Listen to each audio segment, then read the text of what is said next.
অনুরাগের ছোঁয়া ধারাবাহিকের নতুন পর্বে দেখা যায় যে সূর্যের পিছুনিয়ে রিইউনিয়ন অনুষ্ঠানে গিয়ে হিয়ার দাদাকে দেখে চমকে ওঠে মিশকা। মনে মনে বলে, এই কি, হিয়ার দাদার সাথে দীপার পরিচয় হলো কি করে? আর সূর্য কেন এখানে আসলো? সবকিছু দেখে ভয়ে কাঁপতে থাকে মিশকা। সবকিছু জানতে এবার তো ওদের কাছাকাছি হতে হবে, কিন্তু তা কিভাবে সম্ভব সেটাই ভাবতে থাকে মিশকা। ততক্ষণে সূর্য কিন্তু অর্জুনকে দেখে চমকে ওঠে। মনে মনে বলে, হিয়ার দাদার সাথে দীপার কি সম্পর্ক? দীপার সাথে যেভাবে কথা বলছে তাতে করে তো মনে হচ্ছে ওরা একে অপরকে অনেক আগে থেকেই চেনে।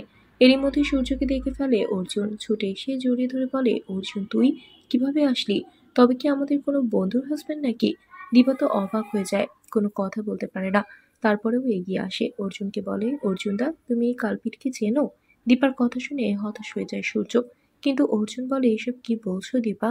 অর্জুন একজন আদর্শ পুরুষ, ওর মতো সরল মানুষ হয় আমি জানতাম না যদি আমি আগে ওকে না চিনতাম। কিন্তু তুমি কেন সূর্য সম্পর্কে এসব কথা বলছো? সূর্য বলে, কেমন আছেন দাদা, আন্টি কেমন আছে?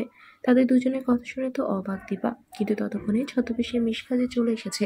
তাহলে কি সব সত্যিটা জেনে যাবে মিশকা, নাকি এবার দীপার কাছে ধরা খাবে মিশকা? বন্ধুরা, তোমাদের কি মনে হয়? এক্ষুনি একটি লাইক দিয়ে এবং কমেন্ট করে জানিয়ে দাও তোমাদের মতামত। ধন্যবাদ।